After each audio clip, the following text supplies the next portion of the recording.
We call these unique American artists traveloguers.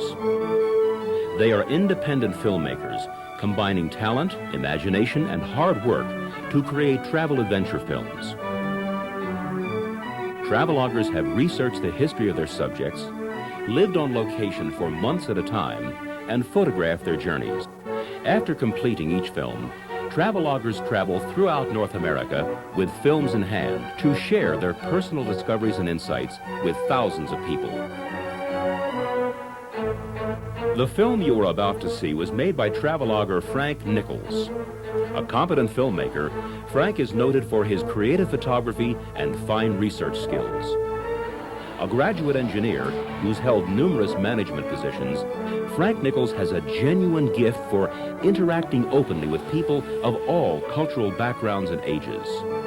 And now, with Frank Nichols as your personal guide and narrator, enjoy this fascinating and ever-changing nation we call romantic Germany.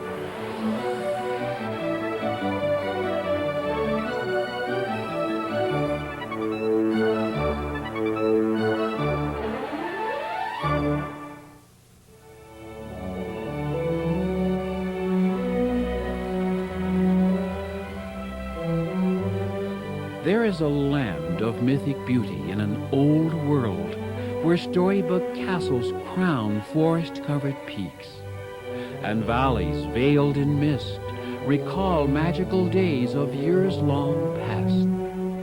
Here, music weaves a timeless enchantment for each listening ear, and alpine ridges lie cloaked in layers of majestic winter glades. This is a land of legends, of daring knights and fairy tale kings, a place of fantasy and folklore. This is romantic Germany.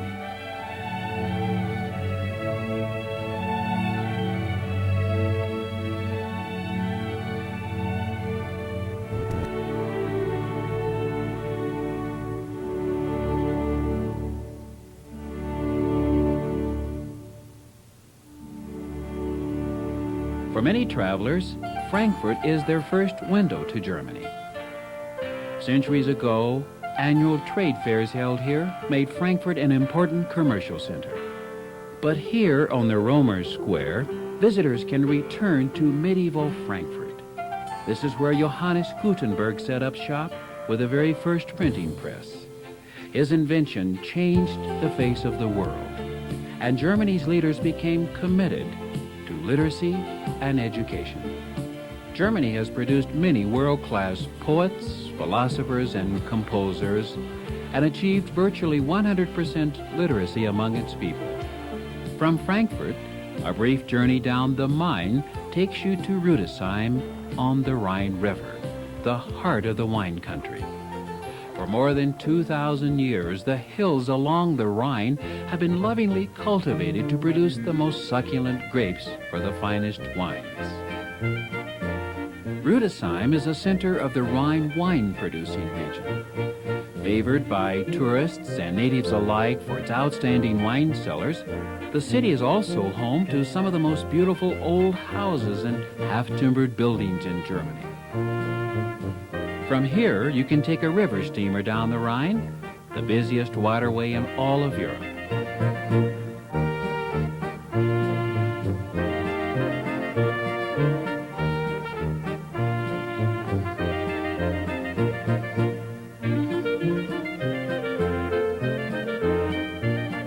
More than 10,000 castles and battlement-capped ruins are located in West Germany, and you'll see many of them along the hilltops of the Rhine.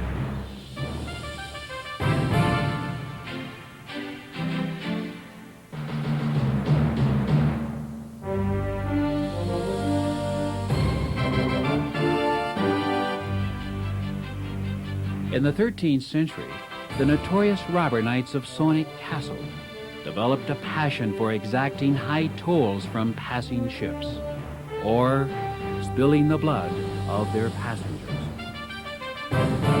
The Pfalz was built entirely for this purpose. From this island in the middle of the Rhine, robber knights would string heavy chains across the river. 10% of the ship's valuables was the usual levy, A lengthy stay in the castle's dungeons awaited those refusing to pay.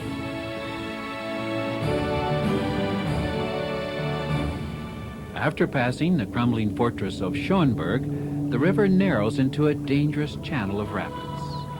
At the Lorelei Rock, according to legend, the lonely mermaid Lorelei is said to have lured many river boatmen to destruction with her spellbinding song. Farther down the Rhine, the river widens and the modern complex housing the federal capital at Bonn comes into view. Since 1949, West Germany has been governed by a constitutional democracy seated in this lovely old city.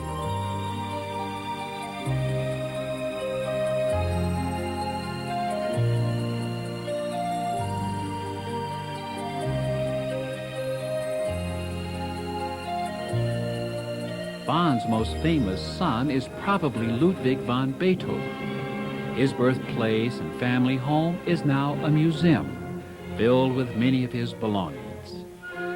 Long after becoming deaf in his late 40s, Beethoven continued to compose some of the most magnificent music the world has ever known.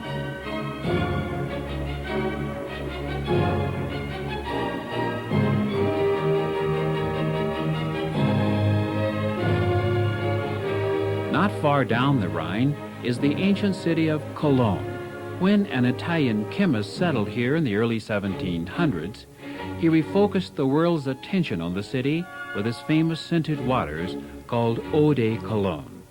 But long before that, the city was a large Roman outpost. During the 1st century, the Romans encircled Cologne with walls. The Roman gate still stands. But Cologne's most noteworthy landmark is the cathedral. Its soaring spires and distinctive flying buttresses are characteristically Gothic. Construction began in 1248 to house the relics and sacred remains of the three Magi in what was to be the largest and most remarkable of Gothic cathedrals. But after 300 years of construction, Gothic architecture had gone out of style, and so had contributions for this colossus. For another 300 years, the cathedral sat unused, overshadowed by unfinished spires. In the 19th century, with the revival of the Gothic style, work started again. By 1880, the extraordinary Cologne Cathedral was finished. Today, the ongoing task of maintenance and repair employs 70 people year-round.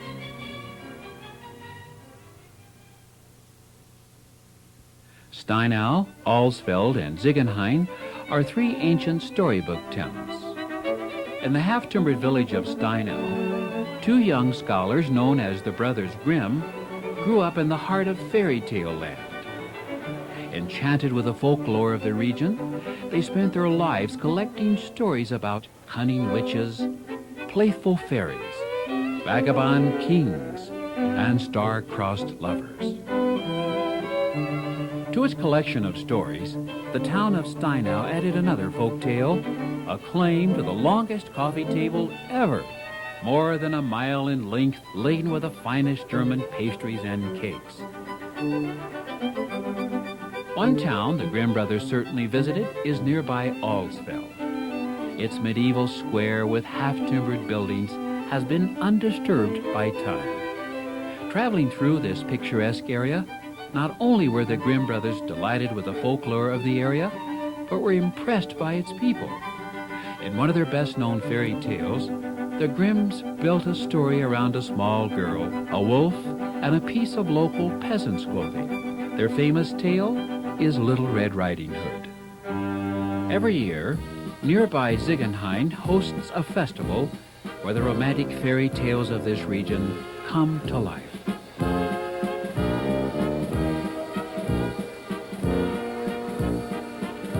The story of Little Red Riding Hood is charmingly retold. The distinctive costumes of the region are just as popular today as they were centuries ago. Hamlin, Goslar, and Celle are three other towns with stories to tell.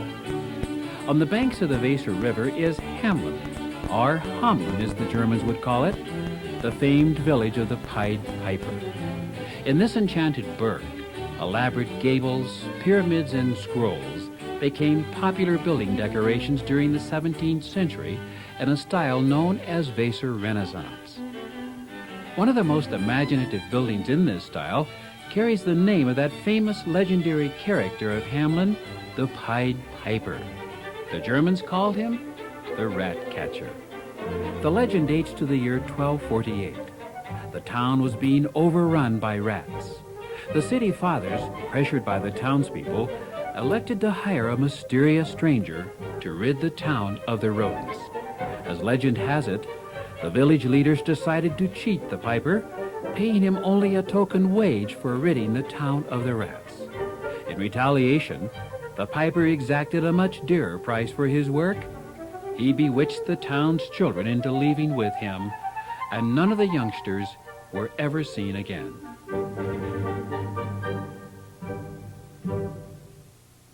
The quaint village square in Goslar is an exhibit of medieval architecture.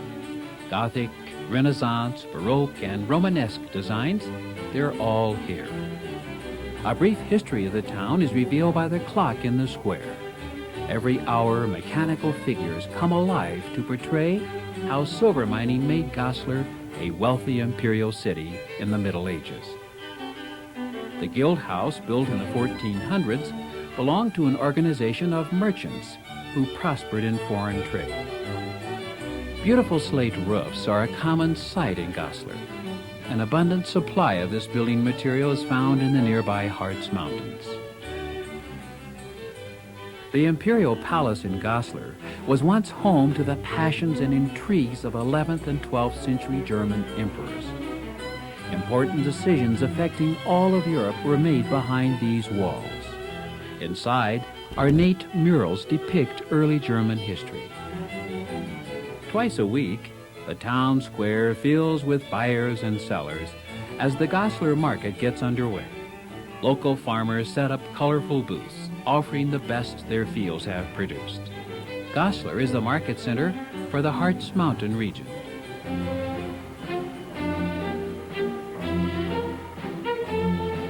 In Celle, some of the handsome half-timbered buildings date back to medieval times. Many can be identified by their artistic inscriptions. Some are religious in nature, others offer personal accounts of the families who have owned them. The focal point of Celle is the Ducal Palace, an imposing reminder of former ruling families and their influence upon the town. Celle is known as the gateway to the moors of the Lunenburg Heath. This area is useless for farming, though a special breed of sheep seems to thrive here.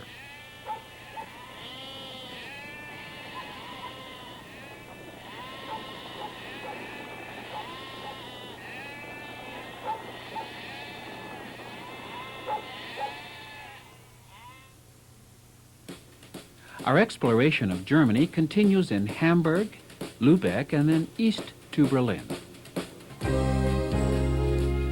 Just one glance at Hamburg, or Hamburg, tells you you're not in fairy tale land anymore.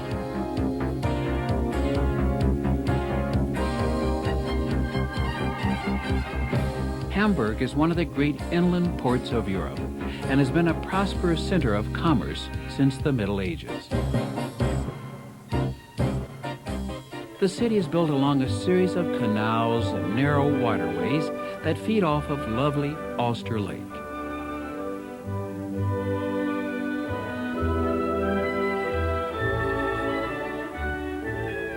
Hamburg is a city of gardens, grand hotels, private mansions, and elegant old buildings like the Renaissance Town Hall. For the last 250 years, St. Michael's Church has been the site of a beautiful musical tradition. Every day a chorale is played. Its pleasing melody flows from the church tower.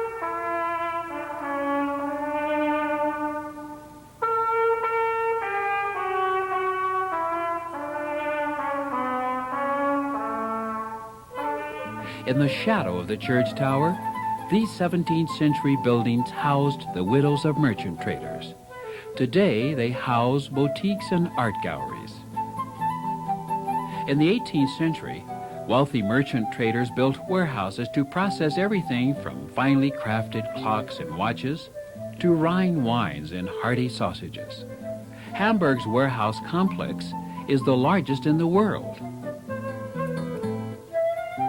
The vitality of Hamburg's harbor can be experienced by excursion boat. Between 1850 and 1914, many immigrants left Europe from this busy harbor in search for a better life in the New World.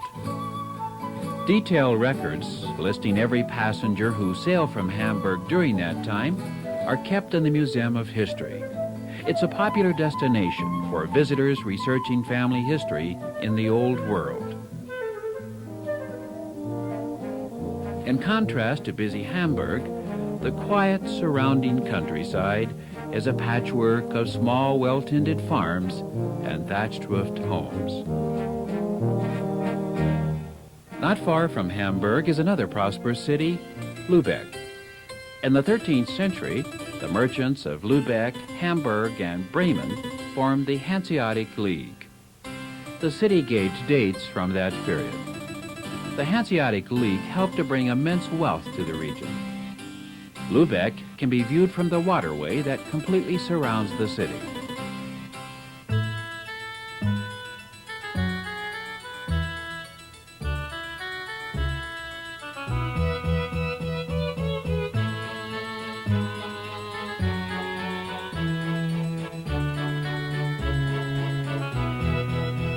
This 400-year-old warehouse was used to store salt, a product mined in the surrounding area. Lübeck's architecture is noteworthy. The use of stepped gables and brick is unique to this region. Famous for its almond confection, the marzipan, the Niederecker Marzipan Shop is a cozy stopover for visitors.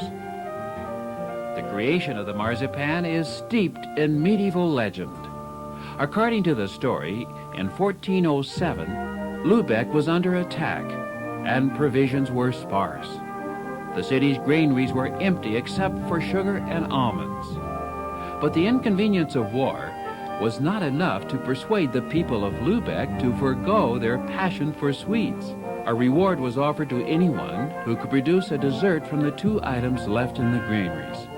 On St. Mark's Day, a tasty concoction called the Bread of St. Mark was introduced and thoroughly enjoyed by a grateful city. Just outside Lübeck, the powder-white beaches of the Baltic Sea beckon you to the coastal resorts. Just 20 minutes from Lübeck are the hotels, restaurants, casinos, and splendid beaches of Travemünde. This is the most popular of the Baltic Sea resorts. These huge wicker chairs are a familiar sight here. They're designed with folding doors, offering protection from strong winds and privacy for changing into beachwear. On those days when the Baltic is too cold for swimming, the indoor pool is a popular substitute. The fun really begins when the wave machine is turned on.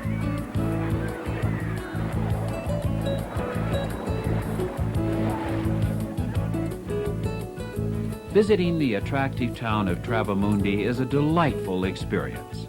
A colorful promenade skirts the beach for 1.5 miles. Sightseers are drawn here to all kinds of diversions. Folk dancing is a favorite pastime in this region.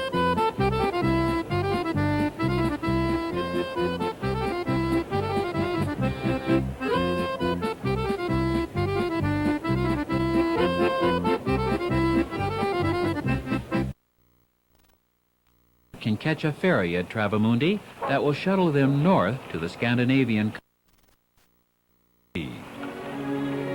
Just across the water is East Germany. After World War II, it was divided among the Allies for occupation, and East Germany became part of the Soviet bloc. You must travel through East Germany to get to the city of Berlin. In West Berlin, The most poignant symbol of the war's devastation is the bombed-out tower of the Kaiser Wilhelm Church. This grim reminder of the past is found along one of the city's busiest boulevards, the Kurfürstendamm. West Berlin has a vibrant and at times frenetic pace.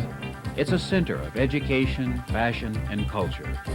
Berlin is also Germany's largest industrial city. The Congress Center creates an international flavor within the city. The Victory Column commemorates the success of the Franco-Prussian War, which in 1871 unified the German states into a powerful empire. Berlin became the capital of the new nation, and the Reichstag housed its parliament. Years of political unrest and the burning of the building foreshadowed the rise of Adolf Hitler. Reconstructed, then damaged again during World War II, the Reichstag is today an exhibit hall. In 1961, the much-hated Berlin Wall divided the city.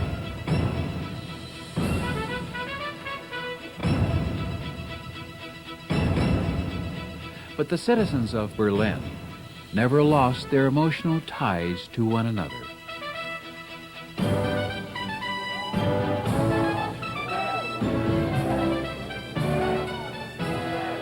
On November 9th, 1989, that despised wall began to crumble when the East German government allowed its citizens to pass freely into West Berlin.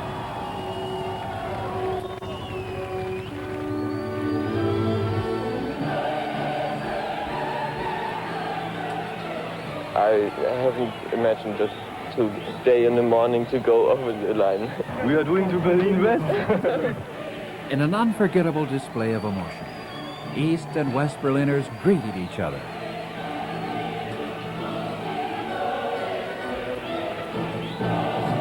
Once Berlin's triumphal arch, the Brandenburg Gate had become a symbol of division. But on the eve of 1990, the Brandenburg Gate returned to glory as an emotional expression of Germany's quest for reunification.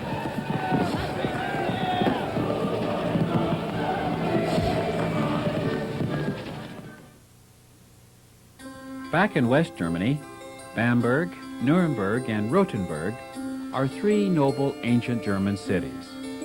In the delightful old city of Bamberg, the town hall is built on a bridge that straddles the Regnitz River.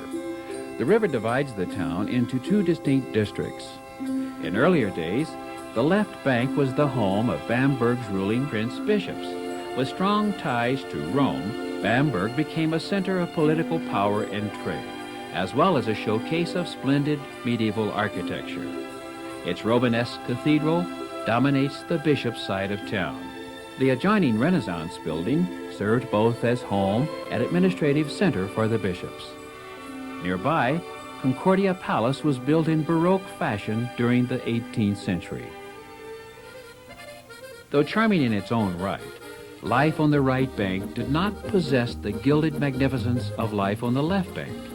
This was where the common people lived and worked, always under the control of the bishops. The burghers did business primarily in the open pedestrian mall. Merchants still come here to display their crafts and earn their living.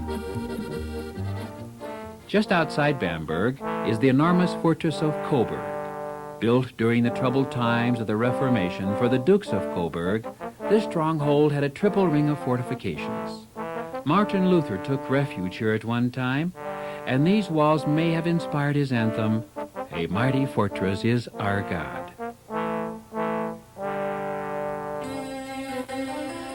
In Coburg's downtown square, attractive buildings form a backdrop to a statue of Prince Albert. England's Queen Victoria commissioned the sculpture of her consort, who was raised here. Stately Ehrenberg Castle nearby was his boyhood home. But Coburg is best known for its Hummel porcelain figurines made at the Goebel factory. Introduced in the 1930s, the Hummel boys and girls were inspired by the paintings of a nun, Sister Maria Hummel.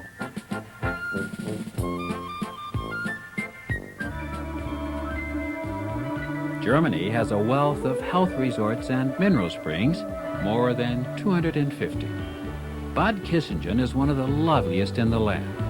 The mineral waters found here are used to prevent and treat health problems. The elegant spa, with its spectacular gardens, is said to have been a favorite of Chancellor Otto von Bismarck, architect of German unification in the late 1800s. Prior to that time, Germany had been a collection of loosely bound feudal states. Bad Kissingen's annual Rakosi Fest celebrates the history of the town and the famous people who have visited the spa in times past. The actor dressed in green is portraying King Ludwig II, builder of most of Germany's fairy tale castles. Austrian Emperor Franz Joseph and his consort are also being brought to life. Many historical figures make an appearance here during the Rakosi Fest.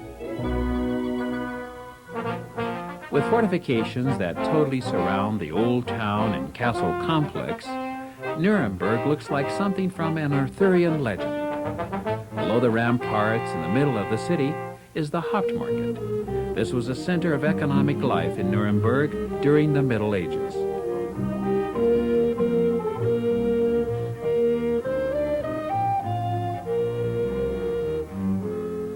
This finely detailed 14th century fountain is symbolic of Nuremberg and its reputation as a center of quality craftsmanship. Guilds established during this period instituted strict ethical work codes. These high standards of excellence became characteristic of fine German craftsmanship, and many have survived to this day. Many streets of the old city are pedestrian malls, which lead to historic sites like Nassau House, a 13th century patrician home. The Holy Ghost Hospital, also from that period, straddles the river. The old Customs Hall was originally a storage facility for grain.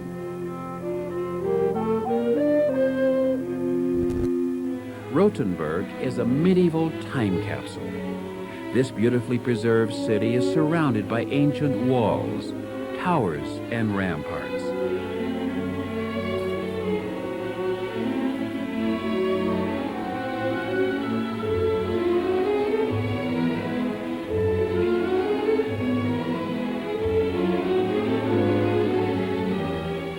Every year on Whit Sunday, a colorful festival celebrates the Mighty Draft, an act that saved the town from destruction in 1631. The Holy Wars were coming to an end, but Catholics and Protestants were still fighting in this region. As troops prepared to sack the town, the invading commander, General Tilly, offered Mayor Noosh a large tankard of wine. On a bet, the commander agreed to save the city if the mayor could down the entire amount without stopping. Not one to back down from such a challenge, the mayor drained the tankard, saved the city, and promptly went to bed for 3 days. It's also been said that Mayor Noosh lost his taste for wine for nearly a week. The legend of the Mighty Draft became part of Rothenburg's history, and every day in the town square, these mechanical figures retell the story.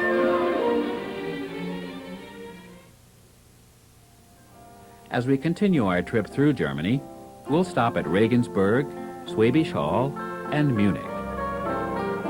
Situated on the banks of the Danube River, Regensburg is another town where medieval history lives on. Its sturdy stone bridge is a masterpiece of 12th century engineering. This 14th century gate once marked a boundary of the city wall. St. Peter's Cathedral is one of the most beautiful examples of Gothic architecture in Bavaria. Lying on a trade route that once connected Northern Europe with Italy, Regensburg's merchants were heavily influenced by the much-admired merchants of Venice. It's not surprising that Venetian-style medieval towers, unusual in Germany, became fashionable palace homes for prosperous merchants who lived here. More modest dwellings, built and rebuilt over the centuries, are the homes of Regensburg's 100,000 residents. Back when the old stone bridge was under construction, workers were fed in a nearby building. Centuries later, on the same foundation, the sausage kitchen continues the tradition. In fact, it is said that those who've not visited the sausage kitchen have not seen Regensburg. Much of German culture is built upon many centuries of folklore. Even the smallest towns have a tradition of incorporating local legend into every celebration, and Neuburg is no exception. During the Old Town Festival, the Hobby Horse Dance tells the story of two brothers who were knights of the realm. Tempers flared when they discovered they shared passion for the same princess. But common sense prevailed before tragedy occurred, and the story has a happy ending. During the Middle Ages, the town of Schwäbisch Hall gained fame and fortune from a precious commodity, salt. The municipal square is evidence of its rich medieval past. An old pillory where prisoners were chained and exposed to ridicule has survived the passing of time. The townspeople developed a boiling process to extract the preservative from the rich salt wells found throughout the area. Every year, a festival commemorates the history of the early salt boilers and the prosperity they brought to Schwäbisch Hall. In a humorous reenactment of a famous event that occurred here in 1376, the salt boilers saved the miller's home and the rest of the town from fire.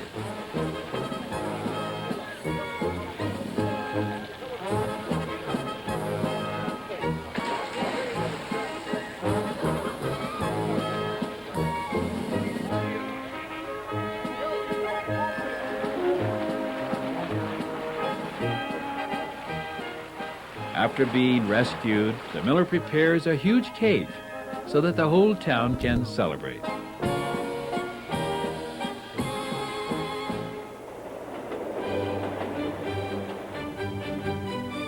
At the edge of the Alps is the thriving city of Munich.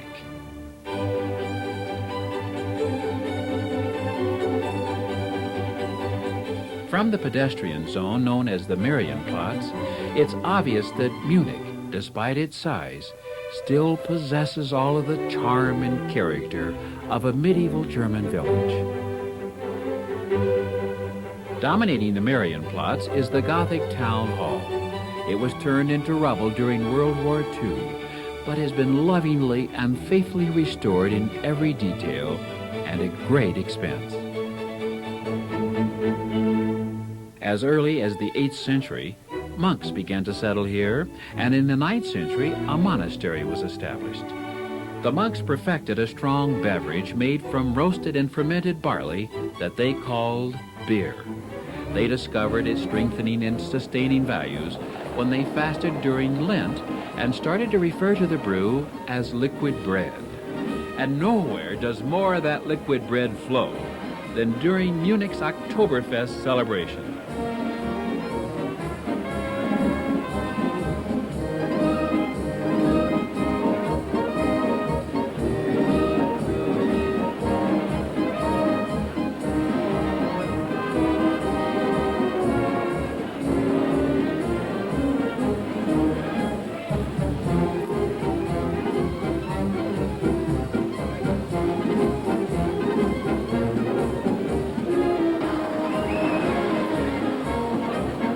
But Munich is much more than a city of beer gardens.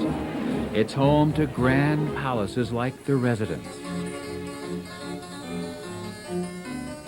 the National Theater, one of the finest opera houses in the world, beautiful old buildings and medieval monuments, and elegant gardens, including the largest city park in Europe, the English Garden. The graceful lines of the Chinese pavilion are typical of the international flavor of the grounds.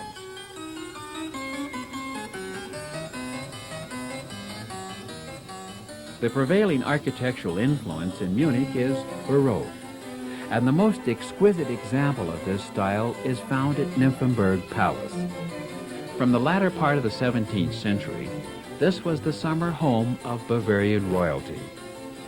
Lavish French gardens, Baroque baths, marble statues adorn the surrounding grounds.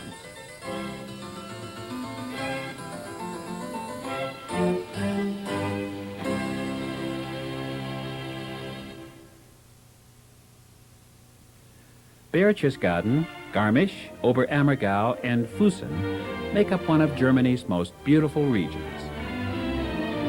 Nestled high in the German Alps outside of Berchtesgaden is Igelsnest, once a favorite destination of Adolf Hitler. There are no markers or reminders here of that time period. Igelsnest is now the site of a restaurant with a magnificent alpine view.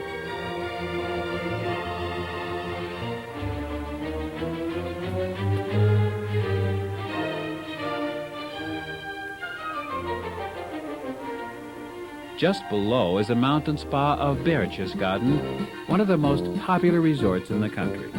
Here, villagers dress in dirndls and lederhosen, and lovely fresco-covered buildings line the town square.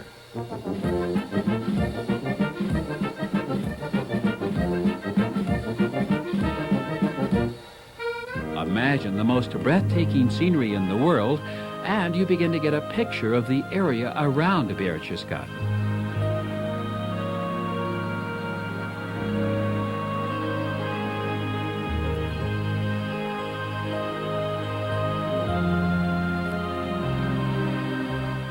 Excursion boats filled with passengers cruise slowly through the crystal clear waters of the Königssee, a narrow natural reservoir.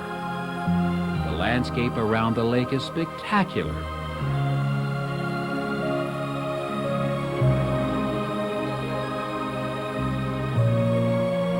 If you choose to enjoy it on foot, you'll have an opportunity to see some lovely old buildings, including St. Bartholomew's Chapel.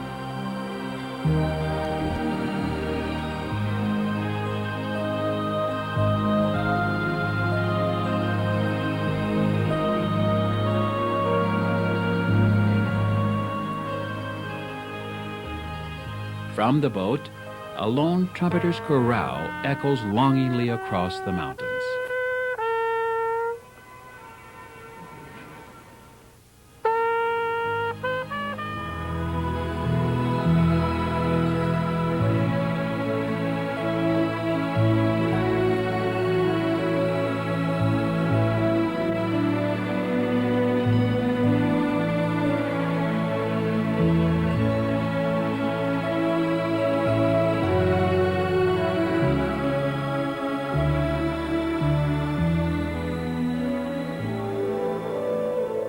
Not far away is Chiemsee, one of the largest lakes in Germany. In 1878, King Ludwig II began building the last and most lavish of his three castles here on the island of Herrenchiemsee.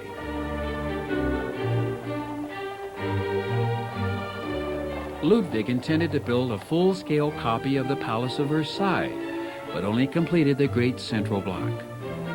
The obsessive Ludwig wished to glorify Louis XIV and the principle of absolute monarchy. The beautiful Latona fountain and the incredible Hall of Mirrors were replicas of the French palace.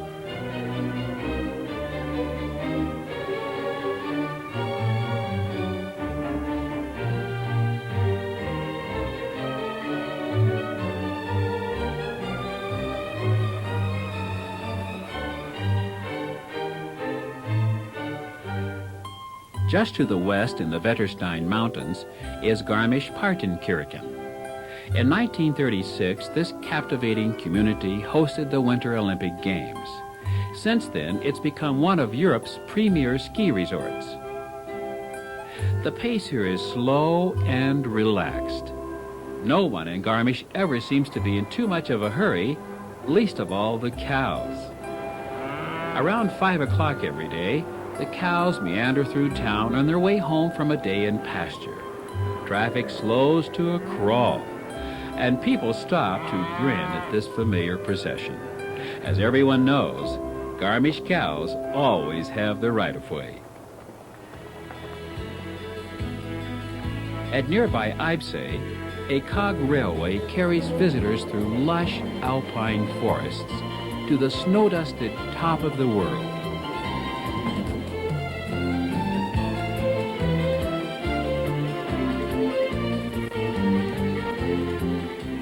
From the Zugspitze, Germany's highest pinnacle, a glorious view of the Alps stretches before you. A cross marks the highest point in Germany.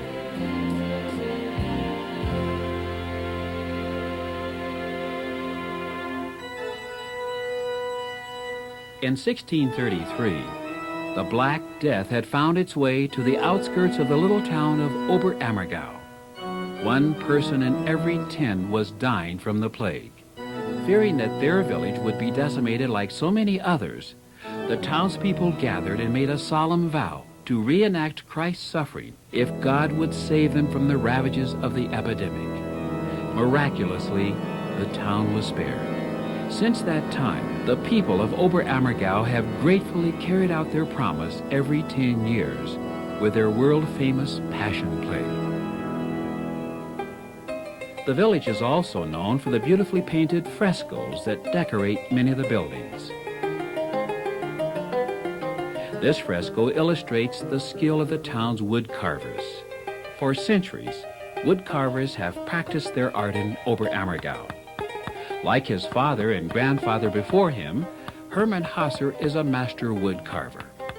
At the age of 13, he was sent to Munich to learn the craft. Now in his 70s, he still takes pride and joy in his lifelong career. In the forested hills that surround Fussen, swirling mist parts to reveal the storybook castles of the Bavarian monarch, Ludwig II. The medieval fortress of Hohenschwangau was his childhood home. In this isolated castle, the young boy became enchanted with tales of frightful dragons and fearless knights. He never lost his passion for fantasy, and because of his eccentric behavior, was often called the Mad King.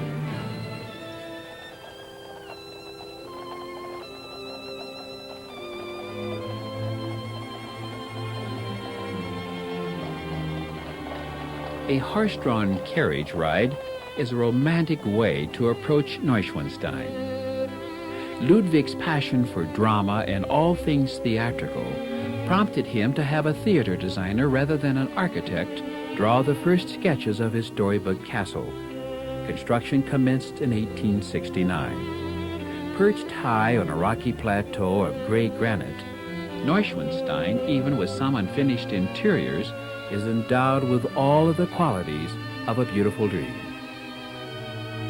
As if Neuschwanstein wasn't grand enough, in 1870, in this nearby setting, Ludwig began building Linderhof. Completed 9 years later, the blended Baroque and Rococo adornment captured the romanticism of the Baroque period. After 17 years of lavish castle building, Ludwig's obsessions depleted his personal fortune and nearly bankrupted Bavaria. In 1886, his family and ministers had him declared mentally incompetent. Under guard, he was taken to Berg, where shortly after, he mysteriously drowned in Starnberger Lake. Ludwig II left a legacy of romantic structures that today draws tourists from all over the world and returns millions of marks each year to the German economy.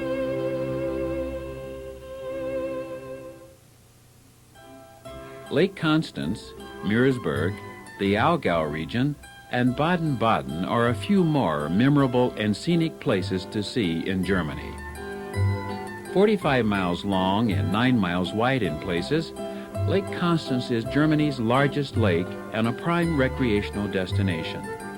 It straddles the borders of Austria, Switzerland, and southwestern Germany. Livestock graze the rolling meadows that surround Lake Constance. This is Germany's dairyland.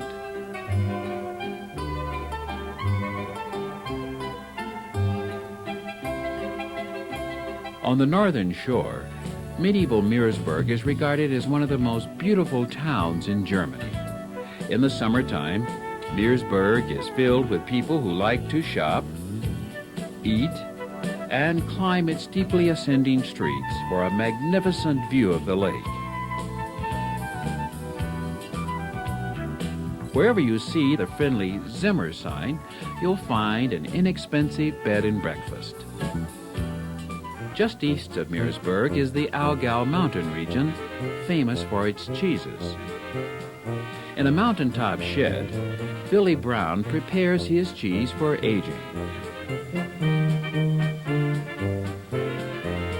After about a year, his cheeses are ready to be enjoyed by the many hikers who stop here for refreshment.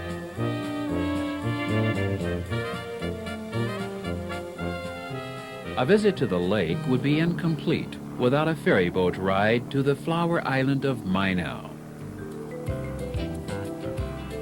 From April to September, the island is alive with the brilliant hues of thousands of subtropical plants.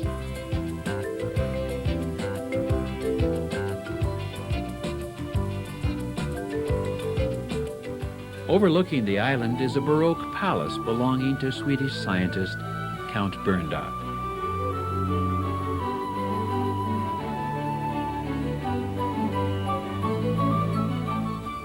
The panorama of the Black Forest is an enchanting one, ever-changing, gradually giving way to rolling pastures.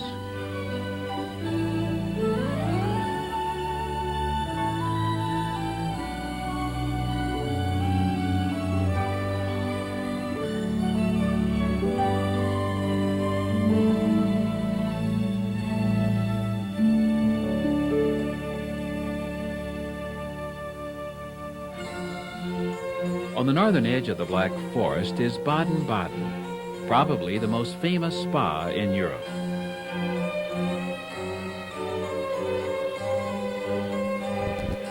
The Romans were the first to use these mineral waters for therapeutic purposes, both for bathing and drinking. By the 19th century, this luxurious spa was completed. Since then, Baden-Baden has drawn the wealthy and aristocratic to its lavish hotels and elegant casino. August is the most exciting time of the year to visit Baden-Baden, and horse racing at Effesheim is the main event.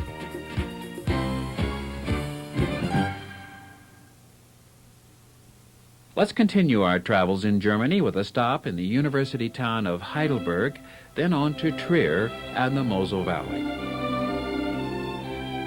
For centuries, artists, musicians, and poets have had a love affair with Heidelberg, and it's easy to see why.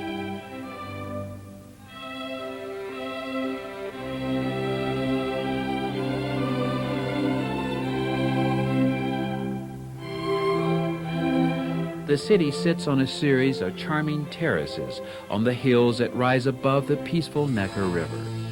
Above, Heidelberg's enormous castle rests on Königstuhl Mountain. The vast castle complex was built, destroyed, and rebuilt over a 500-year period. It's a showcase of architectural styles. Within the city, Heidelberg University, the oldest in Germany, is the center of cultural and intellectual pursuits. Founded in 1386, this was the setting for Sigmund Romberg's popular operetta, The Student Prince. In those days, unruly students were locked up in the Studentenkarzer to contemplate the error of their ways, and it would appear to improve their graffiti skills. Today, Heidelberg's student population is an international mix of more than 27,000, or about 1/5 of the city's population. Not far from Heidelberg, the small town of Diedersheim celebrates a time-honored tradition. During the Middle Ages, town officials often allowed farmers to graze animals on adjacent lands in return for a saleable goat of good breeding stock. In modern times, this 500-year-old custom is still observed every spring.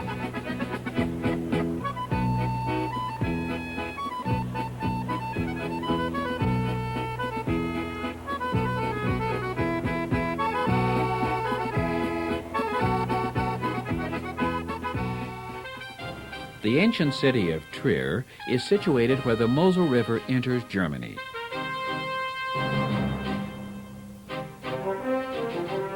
In 15 BC, Roman emperors made Trier their northern capital. Once a fortified gateway, the Black Gate is the largest and best preserved structure of its kind north of the Alps. The imperial baths were begun in the 4th century by Emperor Constantine, but were never finished. His palace was eventually completed and stands watch over the city like a sentinel. Legend tells us that a vision of the cross led Constantine to Christianity. His conversion had a powerful impact on the Roman world and was felt at Trier. By the 4th century, the Catholic Church was firmly established here. This heritage is clearly seen on the market square. This former residence of nobility gives insight into the defensive architecture of the 13th century. With the entrance on the 2nd floor, it was accessible only by a retractable ladder. Municipal buildings on the main square are additional evidence of Trier's wealth resulting from its ties to Rome, but also a result of its location on the Mosel River.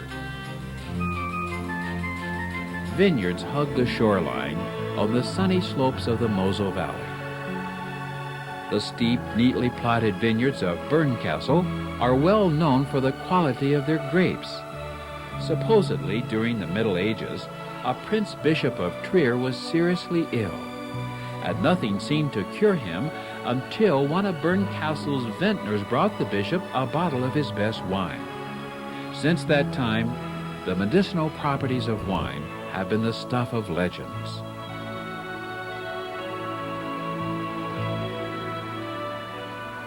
Farther down the Mosel is the charming town of Trauben-Trarbach, which has for centuries based its economy on the area's productive vineyards.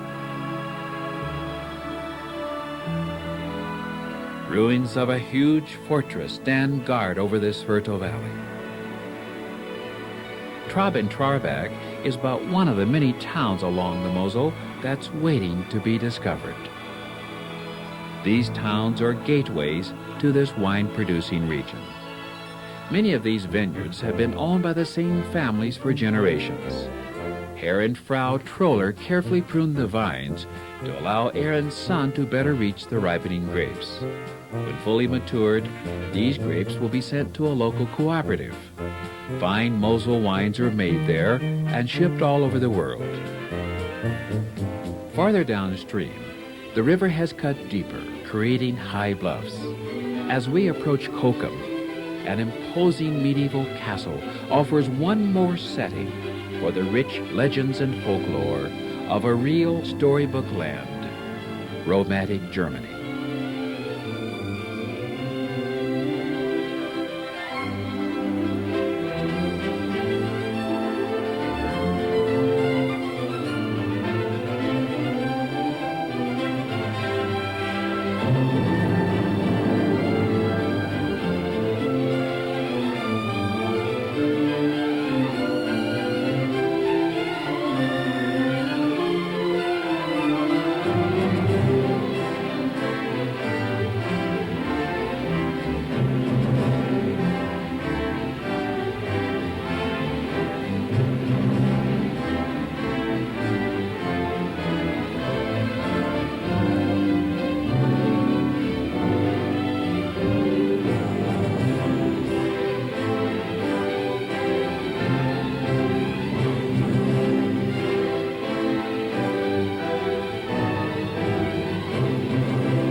We hope you thoroughly enjoyed this European travel experience.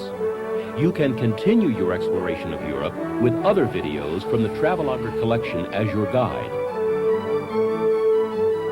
Each Travelogue video takes you to some of the most beautiful settings in the world. You'll visit many famous landmarks, as well as unique, out-of-the-way places that most tourists rarely discover. Encounter colorful pageantry and cultures that are vastly different from our own. You may even uncover your own heritage.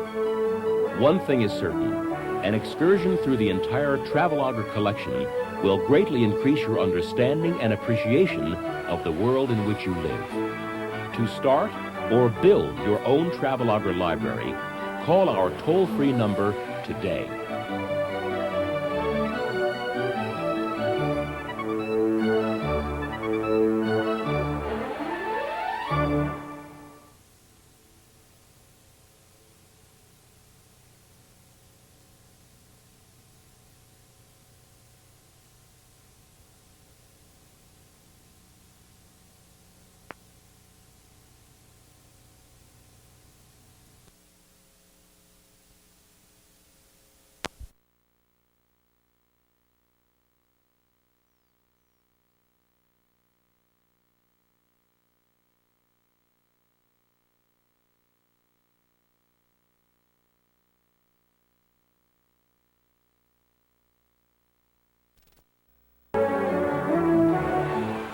We call these unique American artists traveloguers. They are independent filmmakers, combining talent, imagination, and hard work to create travel adventure films.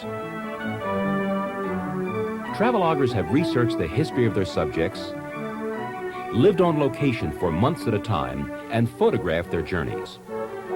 After completing each film, traveloguers travel throughout North America with films in hand to share their personal discoveries and insights with thousands of people. The film you're about to see was made by traveloguer Kenneth Richter. After attending Harvard, he learned film production as a camera crew member for several major Hollywood film studios. Since then, he has worked in more than 80 countries on educational, commercial, and travel films. In addition to lecturing and producing films, Richter designs and manufactures photographic equipment. In fact, in 1985, he won an Academy Award for one of his innovative designs. Now let's join Ken Richter as he guides us on his tour of the beautiful Rhineland in A Portrait of Germany.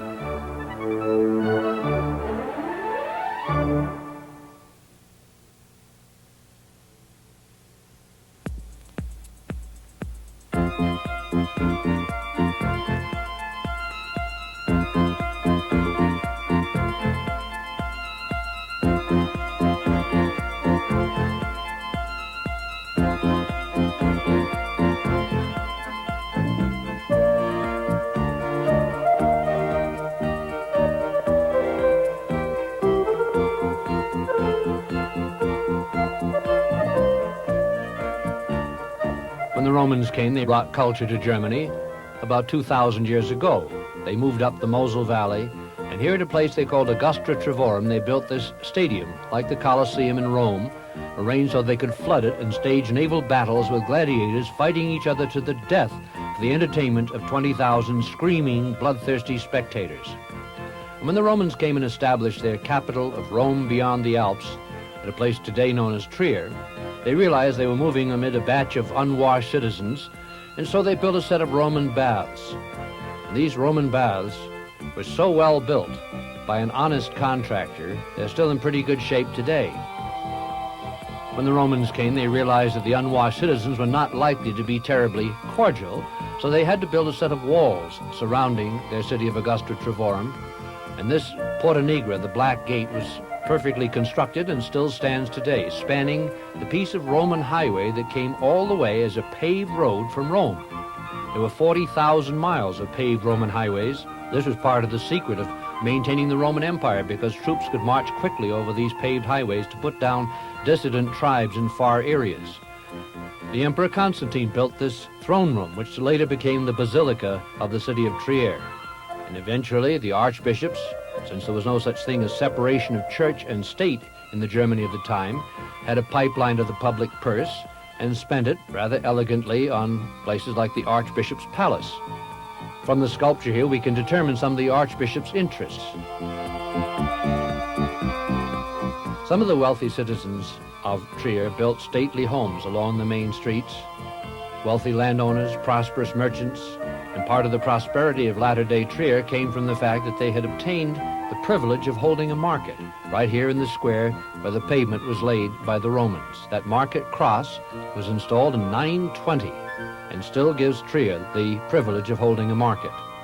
The flavor of Roman times is still to be sensed here in Trier with the Porta Nigra at the far end of the marketplace, and the fact that surrounding the city, the hills are covered with grapevines. The Romans imported the vine to this part of Germany.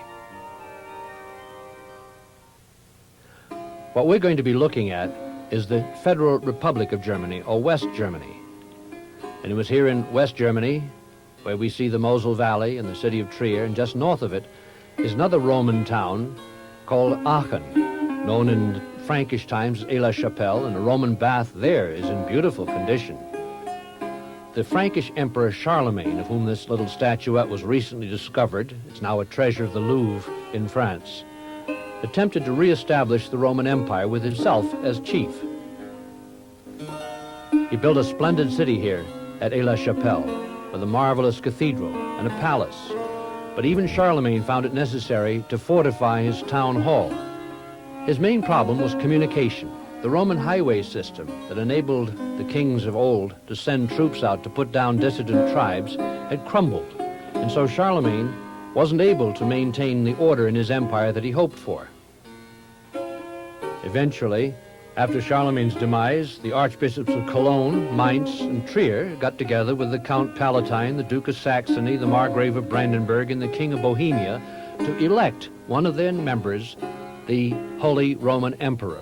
Well, if the truth were told, he was not particularly holy, nor was he Roman, and even his title as emperor was frequently subject to challenge by such as the citizens of Lübeck in the north. They felt no need for central authority. They had their own defenses, including the marvelous Holstein Gate around the city. In fact, up over the walls of the city, you'll see this signet that says SPQL, Senatus Populusque Lübeckensis. The Senate and the people of Lübeck are sovereign here. No emperor need apply. Well, in fact, the ordinary people of Lübeck had no voice in their government. This was in the hands of the patricians, the wealthy merchants, and the guildsmen. The city of Lübeck became the center of the Hanseatic League. Lübeck prospered as the center of the Hanseatic League and spent some of the revenue from it to build their splendid town hall with its magnificent staircase. And all over town, you'll see the little spires of Lübeck, which gave the city a profile which became famed all over Europe. Every last one of these spires was knocked down in World War II. Every last one of them has been meticulously and lovingly rebuilt. If you work in Germany, and in the afternoon you begin to feel a little feeble, you can always jack up your blood sugar because every town provides that marvelous amenity called a Café Konditorei. I have to warn you, however, that in restoring your blood sugar, you may find yourself subject to the fact that a piece of Schokolade-Torte like this contains only 5,000 calories, and that's before they put on the whipped cream. The towers of the Lübeck Cathedral were knocked down in the war. Those too were replaced, and the city has regained much of the external appearances that it had before the war. But the elegant detail that took centuries to accumulate has largely evaded restoration up till this time. Stroll along the side streets of Lübeck. They'll all eventually bring you back to the main street where you'll see the Shipwrights Guild House. The Shipwrights Guild was one of the rulers of the town. It was the guild's people, the patricians and the merchants who held the power. The ordinary people had no vote. The idea of democracy had been dead for hundreds of years when the structure was erected. At the north end of town is the splendid North Gate. Again, just about 6 feet tall at the end of the war, but rebuilt largely with Polish workmen. In the process of rebuilding the city of Gdansk, which we used to know as Danzig, the Poles rediscovered the technique of making salt-glazed brick. So a team of Polish workmen was invited to Lübeck to rebuild the North Gate and did a splendid job. Through the North Gate, you go down along the Trave River to the mouth of the Trave, a town appropriately named Travemünde. And here at Travemünde, you'll see the Passat, the German sailing ship. Now, if you sail your boat up the Trave River from Travemünde to Lübeck, be a little careful, because much of the east bank of the Trave River is the frontier of the People's Democratic Republic of Germany, or East Germany. And if you make an inadvertent landing there, you may have a little difficulty explaining to your wife why you're 6 months late getting home for dinner. Stroll along the waterfront on a Sunday afternoon in Travemünde. Look at all the people with lots of smiles. Smiles are a much rarer commodity over in East Bloc countries. Lübeck made its fortune by being the outlet for French and German wines to the Baltic countries. The wine from Germany came from the Mosel Valley, and the central town there is Bernkastel, which has this enchanting main square. Houses done in a style of half timbering, reflecting the timber shortage of the Middle Ages, one of the energy crises of which we hear very little in our history books, but they didn't have enough wood to make buildings entirely of wood, so they made them of half wood, half timbering, called Fachwerk. And nowadays they make new fake Fachwerk buildings in the same style. In the companion town of Kues lives a friend of ours named Bernd Wendhut. Bernd is a sculptor. He is carving the base of a fountain to be installed in one of the Mosel towns. German municipal authorities have differing priorities from our own. We tend to think that, well, this year's budget and maybe next year's budget is all we can think of for the future. But in Germany, they think that perhaps 100 years down the line, the population of this small town will enjoy Wendhut's work, which shows the production, the transport, and the enjoyment of the local product. One of the most pleasant things to do in Germany is to take a boat along the Mosel. You can plan your excursion to leave Bernkastel in the morning, go down to Beilstein, and return to your same hotel in Bernkastel the same evening. It's a low-key journey. It's not like the one along the Rhine where every hill is castle-topped. But here, everything is vineyards, vineyards everywhere. In the background, you'll see one of the heavily laden barges that carry bulk cargo up and down the Mosel, which has been made into a navigable river by a joint operation of the Germans and the French, who've placed 10 dams and sets of locks here. When the Romans came up the river, they dragged their barges with mule power, propelled principally by profanity. Every one of these towns gives its name to the vintage produced in the vineyards in the hills behind. Traben, Trabach. If you own 6 acres of vineyard, it's a good living for you and your family. If you own less than that, it's a good part-time job. But should you be fortunate enough to own 10 acres of the famed Doktorberg behind the town of Bernkastel, your future and that of your grandchildren is virtually guaranteed. We're going to stop at the town of Zell, which gives its name to the Zeller Schwarzkatz, the black cat Mosel wine, produced in enormous quantity on the hills behind the town of Zell. For a long time, this was all handwork. But handwork in Germany has become more expensive than in most places in the world, so they've moved huge earth-moving machinery to smooth out the hillside, so much of the work formerly done by hand can be done by machine. One of the fun things to do when you come to Zell is to stop in the hotel, which was once the castle of the man who owned all this. All modern conveniences have been most ingeniously tucked into the turrets and spiral staircases, and it's a real delight. And perhaps you'll want to spend a day in Zell and go out and watch German workmen on holiday, enjoying an intellectual game. But Germans respect intellectual accomplishment. A master's or doctor's degree is the union card of the learned trades in Germany. German workmen are very well paid, and their social benefits cost about $2,000 per year per taxpayer. The burden of social benefits for German workmen is causing the same kind of budgetary problems that we're finding in the United States, and they're not going to be any more easily solved.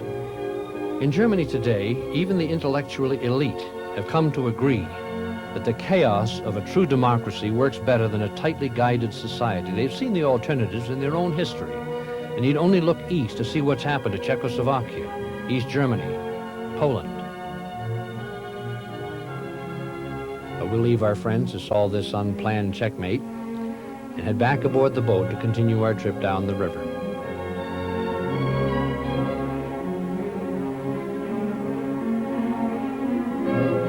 Many prosperous German families have second homes these days. They call them Ferienwohnungen. They build their little houses either in the Black Forest or up on the North Shore, or here in the Mosel Valley. They may buy a 10-meter square piece of vineyard and build their house right in the middle of a vineyard so they can reach out the windows and harvest the product. When we first went to the Mosel Valley, there were just a few vineyards, relics from earlier times and from the first Roman plantings. Today, they're replacing many of the older, lower-yielding vines with new high-yield strains. Any place they can convince a grapevine to grow, even to hang by its toenails from a cliff, like here, you'll see vineyards along the Mosel Valley. We saw the remains of a nunnery. We were told that this is where the daughters of noblemen used to go to be nuns. But very few daughters of noblemen want to be nuns these days, so this place has been declared surplus and is now principally a vineyard. Eventually, we come down to Beilstein, the seat of Count Metternich, the man who helped to redraw the map of Europe at the Congress of Vienna. The boat turns around at Beilstein. I've often wondered how the Germans can sell Mosel wine in California cheaper than the Californians can sell their own product, especially in view of the fact that German labor costs are higher than California costs.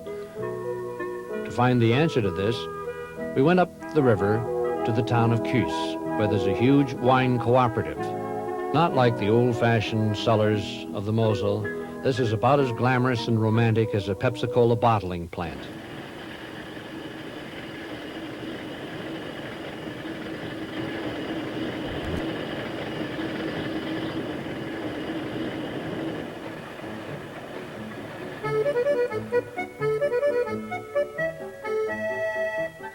Wine was invented because people mistrusted the water, which tended to be polluted.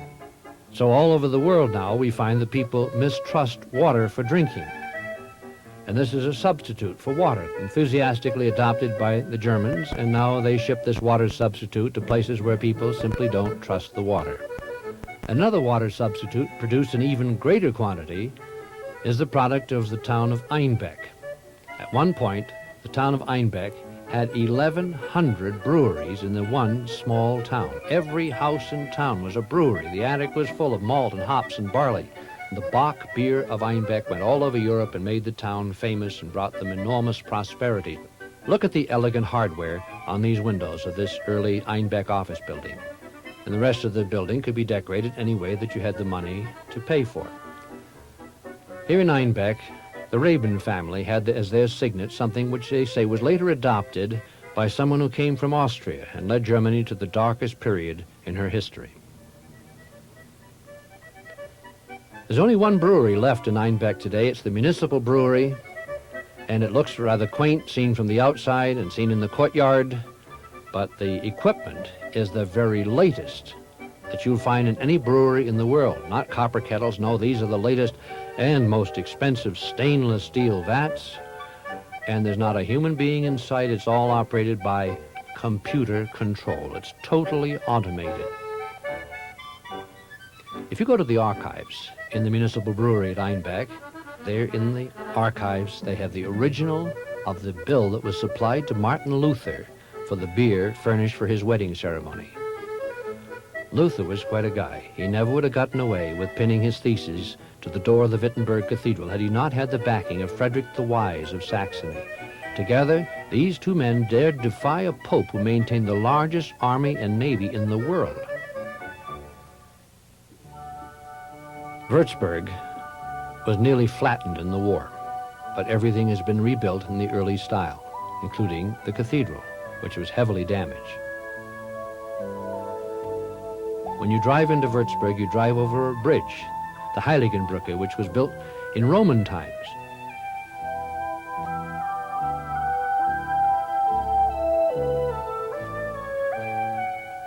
Beyond the cathedral is the Archbishop's Palace, where we saw these ladies in costume, the only costume ladies we saw in all of Germany. In the background is the Archbishop's Palace, designed by Balthasar Neumann, a remarkable architect, contractor, finagler, and quite a genius in his own way. He had the backing of a very powerful personality, the Archbishop of Würzburg, and he spent 21 years building this palace for the Archbishop. It has some marvelous details, like the main staircase. How would you like to have a staircase like this in your house? The ceiling is famous. It's done by Tiepolo. It's almost the size of a football field. Tiepolo signed the work with his own portrait in the corner.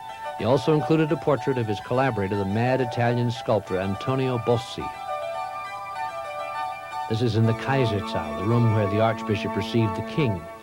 I'm sure the king must have looked around himself and he said to himself, I wonder how a mere archbishop can afford a pad as fancy as this when I, the king, cannot. In the ceiling here are more frescoes by Tiepolo, this one showing the wedding of Frederick Barbarossa with Beatrix, the Princess of Burgundy.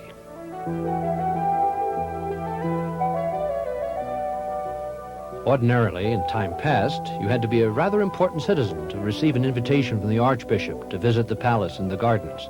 But today, since this place is supported by the citizens of Würzburg, they're free to come and go, and so are you. You can enjoy the Archbishop's taste in gardens, also his taste in sculpture. They change the plantings in the garden about 4 times a year. Here they're planting pansies, which will flourish through the wintertime. The climate in Würzburg is moderated by the Gulf Stream, and Germany's climate in general is a good deal more moderate than much of the United States. I'm not sure if you like the Baroque style in architecture, but the litmus of whether you do or not you will find in the chapel built by Balthasar Neumann for Archbishop Schönborn. Some people say that this is a preview of heaven, but for certain this will tell you whether or not you go for Baroque. Obviously, it took a lot of skill, a lot of money to build this thing, and so Archbishop Schönborn had to be rather careful to keep the cash flowing. He was determined to keep the money coming to build that splendid palace, and it is said that his debtors' dungeons were commodious. But he did leave a splendid monument in collaboration with Balthasar Neumann and a splendid city of Würzburg at the head of the romantic road, the Romantische Straße.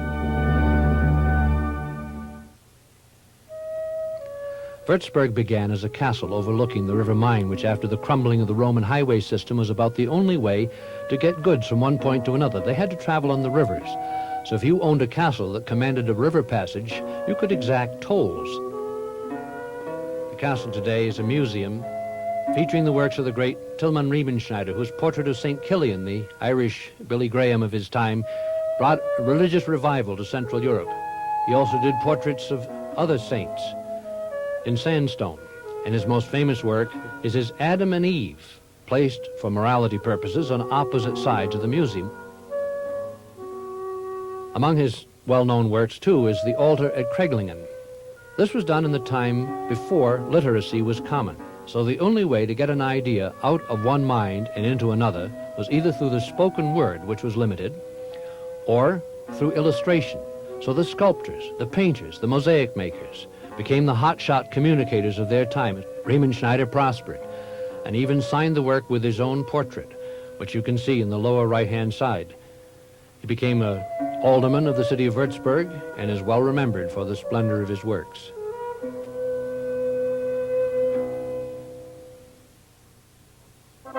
We'll continue down along the romantic road to the classic wall town of Rothenburg above the Tauber River, then on to the classic wall town of Dinkelsbühl, then to accept the invitation of Baron von Tucher for a candlelight concert in his castle at Leitheim. Take a little while to see Rothenburg. Stroll up the main street to the main square, where at noontime a rather charming bit of Rothenburg history is recreated by puppets in the face of the town hall. It seems that the Catholic armies under General Tilly were besieging the Protestant city of Rothenburg. General Tilly came into town under a flag of truce, said, if there's anybody here in town that can drink more beer than I can without drawing a breath, I'll withdraw my armies. So the mayor of Rothenburg, who'd had long practice in this old German indoor sport, took him up on the challenge and drained a 5-quart tankard without drawing a breath. It killed him, but he won the freedom of the city. Stroll around the ramparts surrounding Rothenburg. But if there are too many tour coaches in the parking lot, go down to Dinkelsbühl. This town is off the beaten path. Its ramparts recall the lawless times of the Dark Ages, when every man's hand was against every other's. There was no central authority. Your only defense lay in powerfully built walls like that. The portcullis kept down, only raised when it was thought that it was safe to let you into town. Today, Dinkelsbühl receives everybody, including us, and visitors from the far corners of the world. who put up in a marvelous hotel across the way, a hotel dating back to 50 years before the time when Columbus came looking for us. Get lost in Dinklesview. It is not difficult and it is not dangerous because it's only a 20-minute stroll from one side of town to the other. Enjoy the window boxes full of geraniums and the lovely hardware in the doors. Go under this archway into a courtyard. At the far end of the courtyard, you find an alleyway. The alleyway takes you down to a square adjacent to the East Gate. And in the square, in front of the East Gate, you'll see a grocery store. Looking in here, you see the extraordinary quality of things that Germans can pay for now. They're prosperous, and they have achieved a standard of living that they haven't known for a very long time. And like ourselves, they'd be reluctant to find this diminished even slightly. The purpose of these walls and gates that you see in many German towns was very simple. This was your life insurance, the only guarantee that you could have in those difficult times, that you could wake up in the morning without having been murdered in your bed by brigand bands who acknowledged no authority and could loot and steal as they chose. The cathedral is the largest building in town. It's at the end of the main street. At the other end of the main street is another large building, which is a youth hostel. You can overnight there for about $1 if you're a student. We overnighted at Castle Harburg, which has a hotel with 8 rooms. They raised the drawbridge at 10 o'clock so nobody can bother you.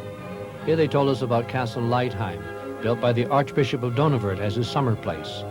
On weekend evenings in summer, Baron von Tuke, who now owns the place, lights up 400 candles in the music room on the top floor.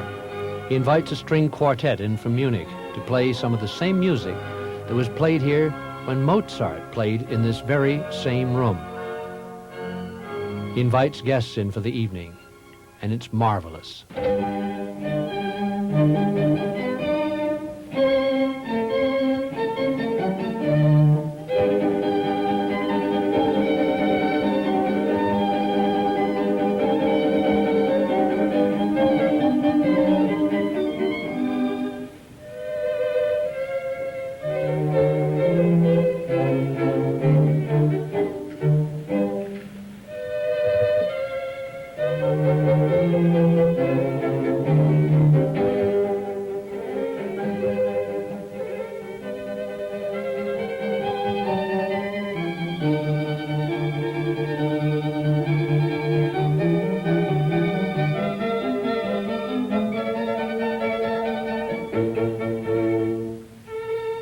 At one time, you had to be a person of great importance to be invited here for one of these charming evenings.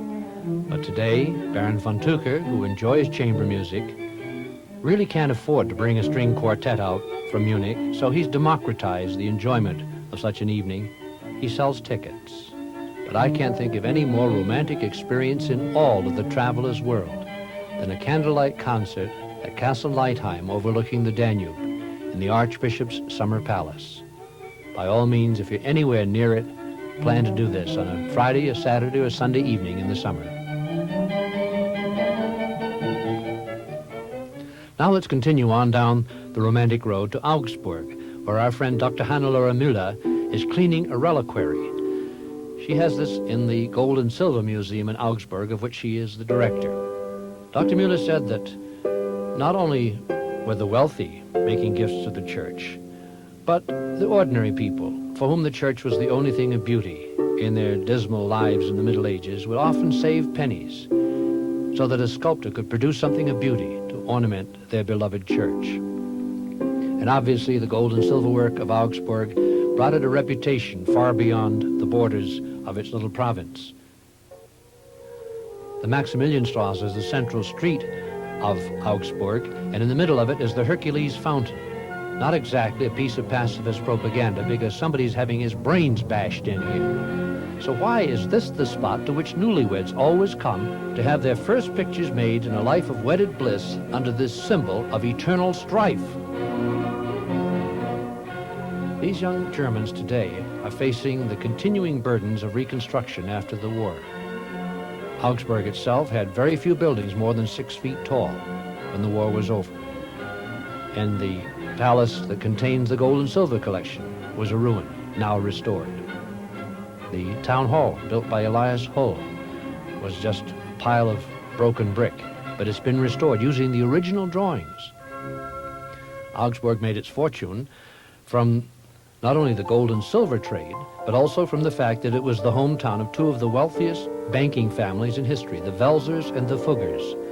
The Fugger banking empire was so large they had to build a restaurant for their employees. Jacob Fugger the Rich was so rich that he bought the crown of the Holy Roman Empire for his client, the Emperor Charles V of Austria. And Jacob Fugger here was able to say, without me, Your Highness, you would not wear that crown. But he was also a philanthropist and built the very first retirement home in history for the retired employees of the Fugger banking empire. It's called the Fuggerei, and it's about a quarter of a mile east of downtown Augsburg. So this is the oldest retirement home in the world, the leisure world of its time, and the endowment that funded it was bought in the 16th century. I wonder what kind of stocks they invested in. I'd like to know. You continue down the Maximilianstrasse to the south now, going toward the mountains. And in those mountains in early days, there used to be all sorts of strange creatures, gnomes and elves, and they're still there.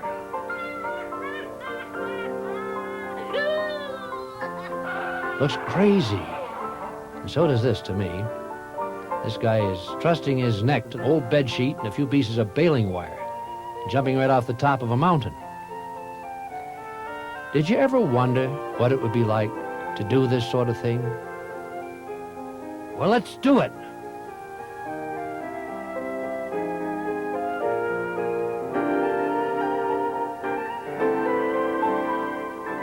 A very special kind of euphoria comes over you as, in the nearly total silence, you can hear from half a mile below the bark of a dog, the crow of a cock. Crazy, maybe? But who was crazier, the guy flying those kites or the guy who built the castle next door? There was nothing wrong with King Ludwig. He just liked to build castles. But when a king wants to build 21 castles, something's out of balance. It was the state treasury of Bavaria. He ruined the country. But now they're getting their money back. They charge admission to the castles. They take in $250,000 a day. So park your car at the foot of Neuschwanstein Castle and stroll up the pathway that leads beyond, up into the woods. Relax on a bench and look at the fall colors and realize you've come to the end of the romantic road.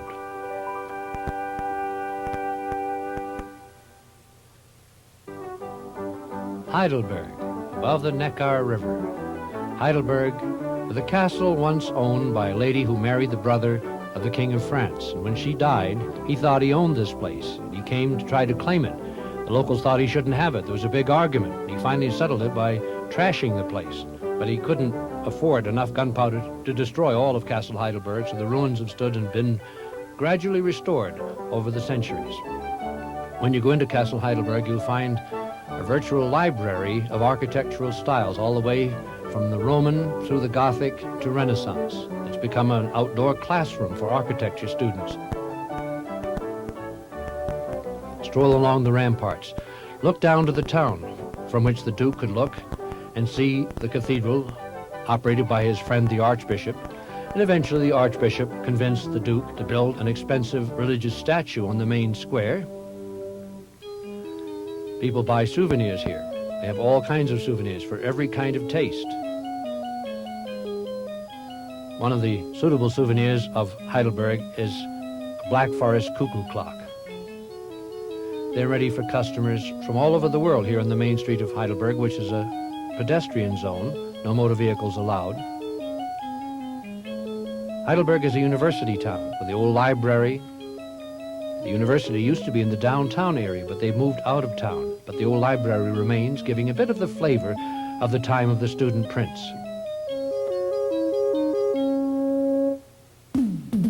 The new university campus is about 2 miles northwest of the center of town, built at great expense by hard-working German businessmen and workers. We had the pleasure of visiting with Professor Dr. Hans Specht. When I learned he was a professor of physics at Heidelberg, I said, "I'd like to photograph you at work." He said, "I'd be delighted to have you." The student body is the pick of the intellectually elite from all over the world. And in fact, less than 1 student in 10 who applies to Heidelberg is accepted for admission. Professor Dr. Specht knows that among the 400 brilliant young people in this physics class, almost certainly there's no Nobel Prize winner. One of these young people will discover how to enclose an atomic plasma in a laser or magnetic bottle and thus free us forever from dependence upon fossil fuels. Then we went with Professor Dr. Specht to the Max Planck Institute in the hills beyond the city of Heidelberg. In this rather unprepossessing looking structure, they have one of the highest energy magnetic particle accelerators in the world. The future of the world's energy use may be right in this room. It's all in charge of a lady professor doctor. What do you do in an evening when you're in Heidelberg? You do the same as students do here. You go to a student locale and try to capture a bit of the flavor of the time of the student prince.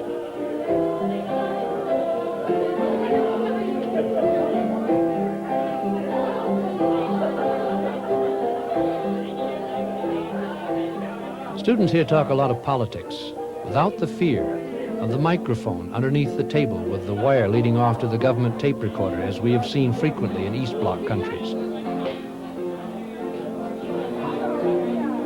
The water substitute is served here in simply staggering quantities.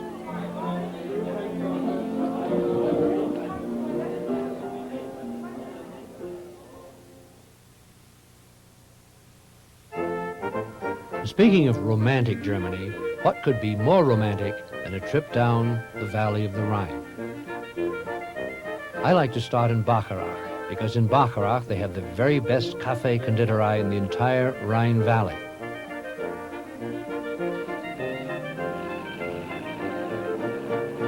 The Pfalz was once owned by a robber baron who sent his armed servants out to string a chain across the river. So when you got hung up on the chain, you had to pay 10% of what you were carrying to the robber baron in exchange for the privilege of continuing on down the river. And if you didn't pay, the dungeons in the Pfalz were commodious, damp, and full of rats. The trouble was, just down the river, there was another one of these robber barons that was quite a lot like April 15th.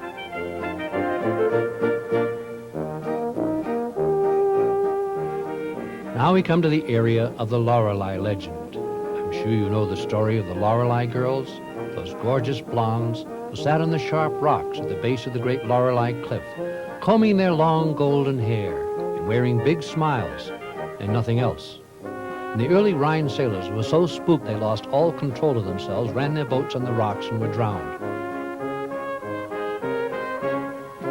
Get aboard the hydrofoil. This will give you the entire romantic Rhine experience in the same length of time it takes to do it by train, 45 minutes. But to be perfectly honest, I like my romance at a slightly lower velocity.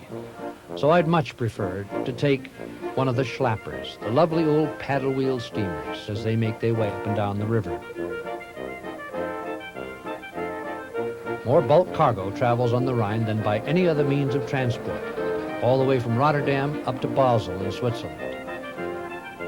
And so we come on down to the town of Boppard. Below Boppard is Castle Marksburg, the best preserved of all the castles on the Rhine. The original torture chambers are still in the castle, with all the equipment still in good working order.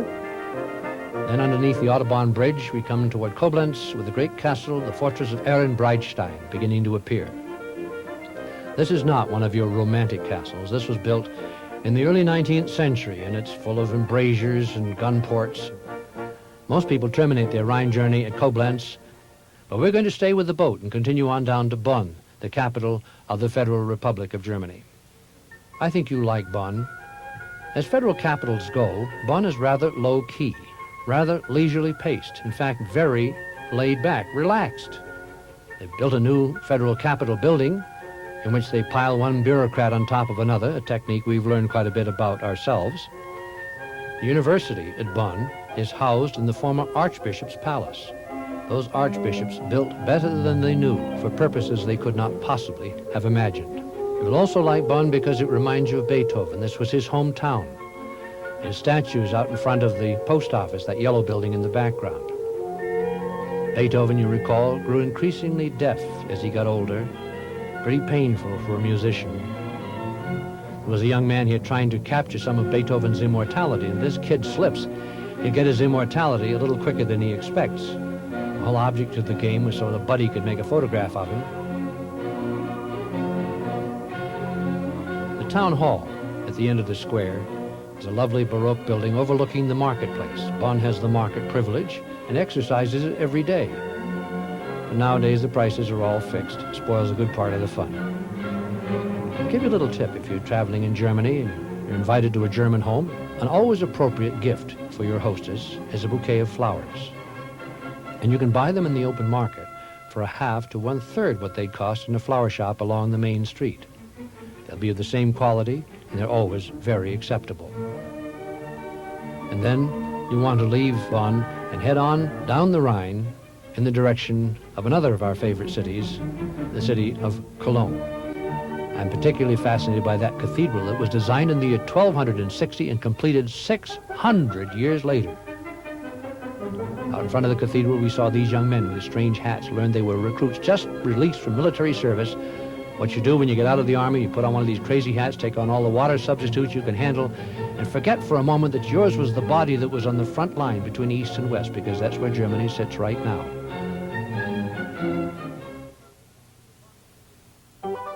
From Bonn, we're going to go northward, into the wind-swept plains of North Germany, up in the direction of Bremen. Bremen has a marvelous town hall. In front is a statue of the legendary knight Roland, who felt it his duty to establish the orders of chivalry, to protect the poor and the weak against the proud and the arrogant. And I'm sure he had his uncle Charlemagne in mind when he established those criteria. It's always surprised me to think how rapidly architectural styles crisscrossed Europe even after the breakdown of the Roman highway system made communications difficult. If you've been in Venice and you've seen the Palace of the Doges on the Piazza San Marco, you'll realize how very much like the loggia on the Palace of the Doges is in comparison to the loggia on the west face of the Bremen Town Hall. It's a direct copy. The harbor of Bremen is one of the most important in Europe. This was a ship from Barranquilla, Colombia, unloading a cargo of Colombian gold. Not what some people think. This is coffee. Germans have always insisted on having the very best coffee and are willing to pay for it, so don't be surprised to get a bill for $1.50 for a cup of coffee in a German restaurant, and the same price for a refill. In exchange for these gold-plated coffee beans from Colombia, they ship the Colombians brewing equipment made in Germany. The export trade in Germany is remarkable. They send things like cloth-making machinery to the People's Republic of China and spaghetti manufacturing equipment to Italy, and huge 1-meter diameter oil pipeline pipes, miles of it, headed for Saudi Arabia. In the harbor of Bremen, we counted the flags of 26 different seafaring nations. For a long time, Bremen was the broker between East and West and has resumed that traditional role. North of Bremen, the land slopes gently westward to the sea. And out of the town of Husum, you take a boat to go out to the Hallige, the salt islands off the coast. They have won land from the sea here the same way the Dutch have won so much of the Netherlands. The way you do it is to build a dike around a piece of shallow seafloor. You pump out the water after you've created the dike. You plant salt-resistant grasses. And then, after you've got a meadow going, you bring in the cattle and you start a dairy operation. These little communities on the Warfs are very close-knit. In that one, every family has the same name. So the main street is only as wide as it needs to be. They're very self-contained here. Every house has its kitchen garden. It's very peaceful here in the Hallige called Hüge. We're leaving Hüge now and flying southward to Hanover, a major industrial town, a primary target for bombers in World War II. And the town was nearly leveled. So when they came to rebuild the town, they rebuilt it in a style which I can only describe as modern, monstrous. The philosophy here was to make people feel kind of insignificant in these tremendous structures. Yet everyone we spoke to here expressed the urge not to live among these symbols of modernity, but each one to have his own private, one-family house. But Germans are worried these days. They're wondering what's going to happen to the German currency, which now buys lots of luxury goods. But what about the mark in the past? It's had a turbulent history. There's a 20-mark note, that's Baron von Tucher's ancestor on it. And a 100-mark note looks like good money, and it is. And you could buy an overnight in a good hotel with that. And back in 1923, 100 marks looked like good solid currency. You could pay a month's rent in a city apartment with that. But then things began to get a little more difficult, and they had to start printing 1,000-mark notes. Then they had to start printing 10,000-mark notes. Then million-mark notes. Then 10 million-mark notes. Then 50 million-mark notes. Then 50 billion-mark notes. That one wad of currency, if you could redeem that today, would relieve the entire national debt of Germany and the United States. And in its time, you could hardly buy a loaf of bread with it. So Germans are concerned. They're also concerned with the future of Berlin, 90 miles east, inside of Soviet-held East Germany. Oh, you can go to Berlin. We've done it many times. You drive along the Autobahn, you pay the East Germans a toll, and don't get off the Autobahn. You get in trouble if you do. But you can, in about an hour and a half, drive into Berlin, drive right down the Kurfürstendamm and see this glossy city, suggesting prosperity. It's the biggest city in continental Europe with the highest industrial production on the continent. But there are reminders of how this all came about. In the background are the remains of the Memorial Church, the ruins stabilized by sturdy bands of iron to keep the ruins from crumbling even further. But the grimmest reminder of all is just a little further east, the wall beyond which you see the Brandenburg Gate. The wall was built by the East German authorities, and the reason they built it, they said, was to keep revenge seekers and saboteurs from the west from entering the people's paradise to the east. That wall is very real. Anyone from the east who wishes to cross this unauthorized is likely to be gunned down by his own policemen or soldiers.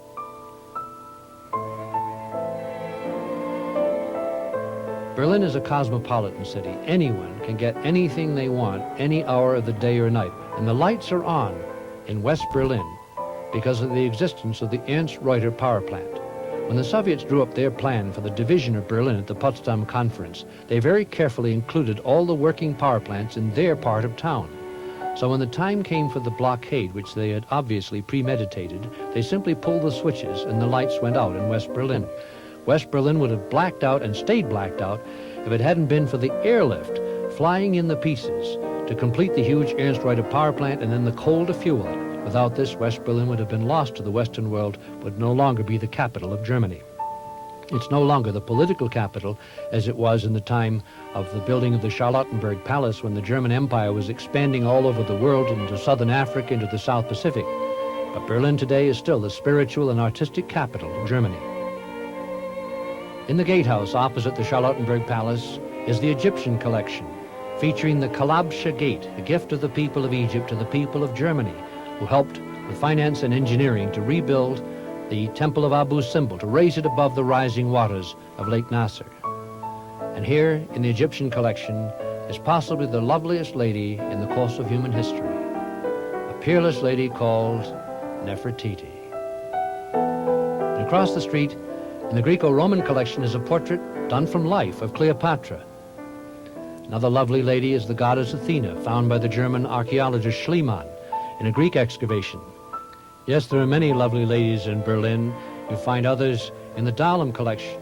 Vermeer's Portrait of a Girl with Pearls, one of his few existing masterpieces. Another one I like very much was done by Sandro Botticelli. It's an altar picture, one of the masterpieces of the Dahlem collection, which has what I call museumship.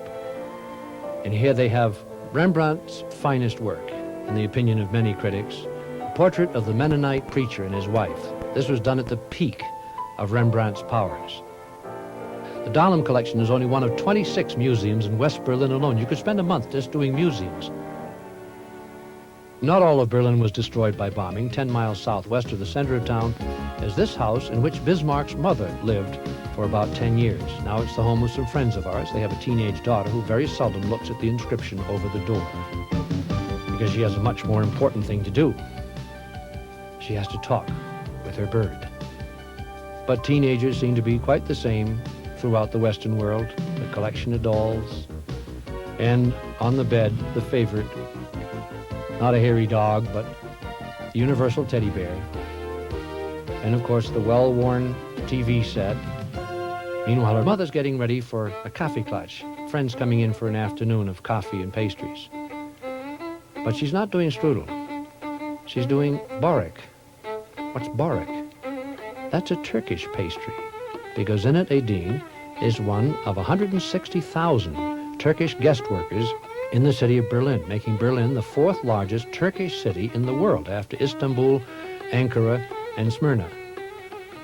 Zinet came up from the little town of Adapazarı in southern Turkey, hoping to earn enough money to make a down payment to buy a building lot so she and her husband, who worked in the local electrical plant, could have a home. She left her daughter, Aisha, at home. She was desperately homesick, and then she got a job, a responsible job, as a cook in a retirement home. And very shortly they found her talent, and now she's in charge of 16 cooks, most of them German, in the largest retirement home in Berlin. Her husband came up to visit, brought the family, and now he's got a job at Siemens, so they're living the life of a prosperous middle-class German family with all the amenities they've come to take for granted. Yet they still want to maintain their Turkish identity. They're between two worlds, and it's a difficult place for them. There's enough of a Turkish-speaking colony in Berlin, so they have their own Turkish-language radio programs, played on Radio Free Berlin. Seçme hakkımız olaydı. Herhalde sosyal demokratların yüzüde. Fikret Kuziner söylüyor. Hicran oku sinemdeler. For many, this is an alien sound, even becoming so to many of the Turks who've been many years in Berlin. They came there as guest workers, to work in the factories, to turn out the goods for which Germans have achieved a worldwide reputation. Here in Stuttgart, lots of Turkish workers work in a plant with a famous signet. 30,000 workers, with 9,000 guest workers from Greece, from Turkey, from Italy, from Yugoslavia, from Morocco, from Spain, turn out the descendants of Gottlieb Daimler's first horseless carriage. Daimler threw away the horse and put a brass motor in the back seat of the carriage. You had to have an engineer to play a flame on the carburetor, but occasionally the thing would explode, so you got yourself another engineer. This was one of the early hazards of motoring. Then along came a real genius, Carl Benz, who built the first purpose-built motor vehicle. It was a beauty. It had a 1-horsepower engine that got 90 miles to the gallon. So this was the ancestor of the tens of millions of cars that have since saturated the world's highways and eventually will use up all the petroleum in the world. Then what are we going to do? We're going to walk? Not if the people at Daimler-Benz have anything to say about it, because here we are riding in the first hydrogen-powered bus. Where do you get hydrogen? You stick electrodes in your dishwater. And at one you get oxygen, the other you get hydrogen. You put this in your car, it runs better than it does on gasoline. So when gas gets to be $5 a gallon, we'll start looking at hydrogen, and it will work, and it won't pollute because the combustion product is water that goes right down the ditch and back to your electrodes again. So this guarantees that the Autobahn will continue to be one of the most terrifying highways in the world with no speed limit. I'd much rather drive on some of the peaceful little roads in the south, like this one that reminds me quite a lot of the roads through the Adirondack area in northeastern New York State where we live. Enjoy the tranquility and the beauty. You'll find also that the people here make their living the same way we make the living in the Adirondacks, milking the cows and milking the tourists. Find yourself a little inn on a side road. Near Ofterschwang, we found the Ferienhaus Mühlbach. It was built as a miller's home, is now operated as a small inn by a hard-working chemist at a nearby tile factory and his even harder-working wife. The room we had here had a beautiful bay window, and the bedding on the bed was civilized, unlike those feather puffs that are like wrestling a hot hippopotamus all night long. There was a terrace out there, and you could look over and listen to the cattle and enjoy the landscape and feel a very special kind of peace.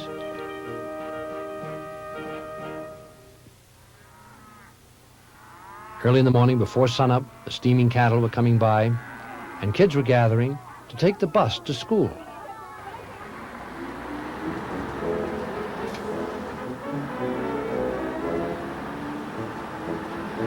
The bus will serve later in the day as a tour coach, and that explains why the driver has a microphone.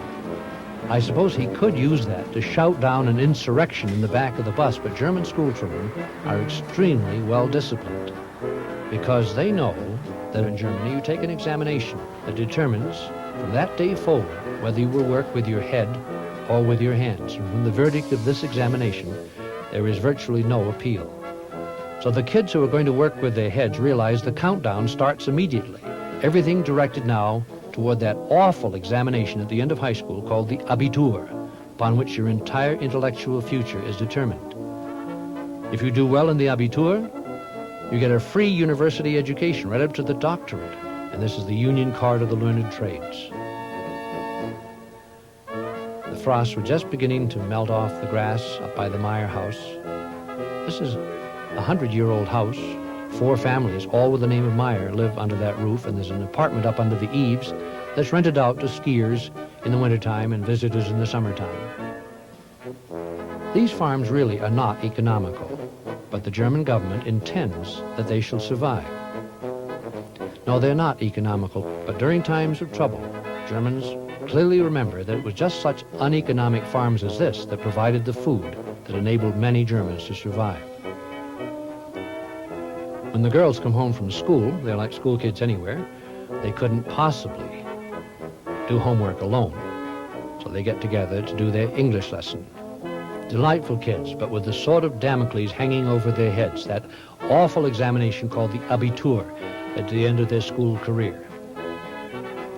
German tax authorities are convinced that if a German farmer cannot make $15,000 clear in a year, he can't be very bright.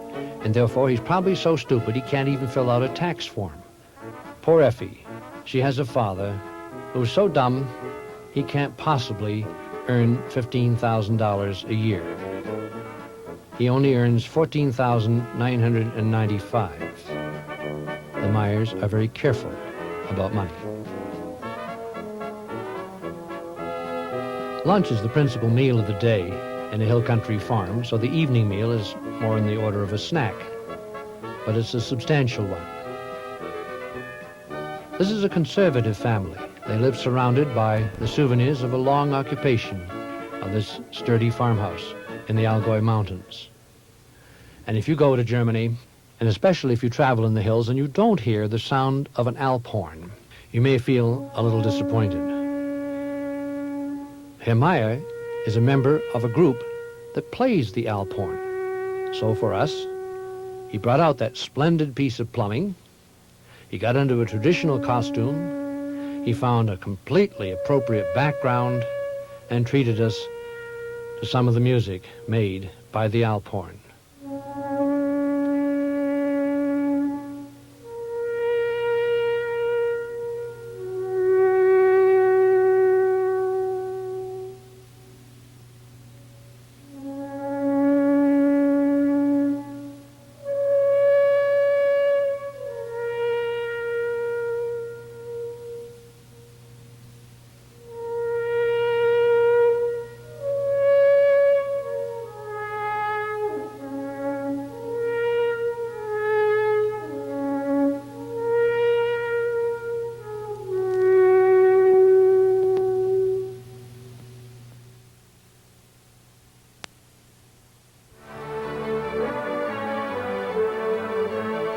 And now, a preview of 2 other fine Travelogue video presentations.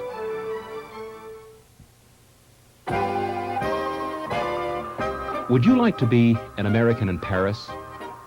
Have a closer look at this great city as traveloguer Clay Francisco captures the flavor of Parisian hospitality lavished on Americans in Paris throughout history.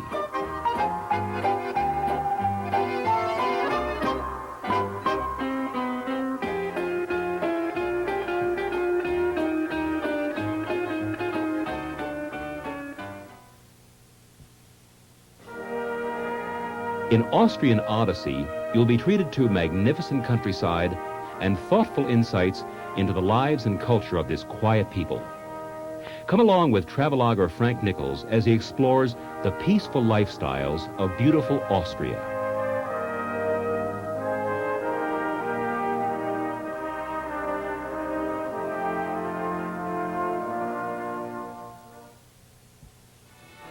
The Travelogue collection is constantly adding new destinations to its entertaining and educational series. For more information about how you and your family can benefit from seeing the world through the eyes of a traveloguer, please contact your local dealer. To locate a dealer in your area, call toll-free 1-800-521-5104. As a result of your enjoyment of this Travelogue video presentation, you may also enjoy a live Travelogue film presentation and the opportunity to meet these adventurers personally. Once again, call our toll-free number and we'll direct you to a live show in your area.